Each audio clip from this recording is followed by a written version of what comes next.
flowers over there. We got different plants right here, like anything like that. We got different cabbage right here. We're excited to see. Yeah, can't wait. Can be big. I was a special ed teacher. That was my career in life. That was my path. I thought I always wanted to be a teacher.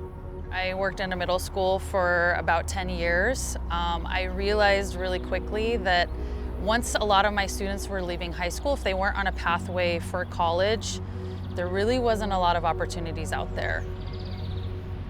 Throughout my entire career as an educational professional, this after-school program that I created was open to all students. So not only students with disabilities, but their typical peers. And when I saw the students interact with each other, being in the garden just kind of creates a level playing field.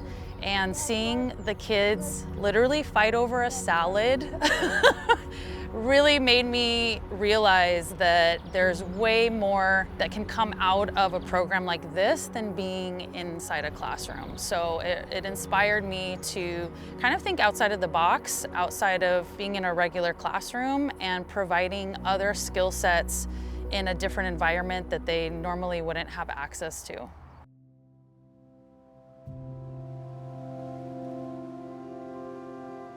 I just saw so much more growth happening outside in the garden than in my classroom. So I started kind of working on an idea. I randomly checked my junk mail one day when I was feeling really frustrated at work, and I saw an apprenticeship program at UC Santa Cruz called Agroecology and Sustainable Food Systems that was a 6-month live-in farm experience, and it taught you everything from small-scale farming, large-scale farming, flower farming, literally covered everything under the sun. When I came back from that, I immediately signed up for a horticultural therapy class, so I finished that and got a certificate. It just kind of all merged into this big idea, and we contacted the city. We were looking for land. Land access is super challenging. So if you aren't aware, Sowing Seeds of Change is built on top of a parking lot. We were given access to this site to kind of showcase our proof of concept, and we had all the students build everything from scratch. So they built all of the garden boxes that you see, they helped install the irrigation, they helped spread the mulch, build the pallet wall that surrounds our area. So it was really cool to have them involved in the very beginning, because now they feel like, this is their farm and they have a lot of ownership over that. So Sowing Seeds of Change is a small urban farm located in downtown Long Beach, and we target transition age youth that are exiting educational services, foster care, coming out of high school. A lot of the opportunities and resources available to the youth that we work with are very limited, so overall health outcomes tend to be really low for the populations that we serve.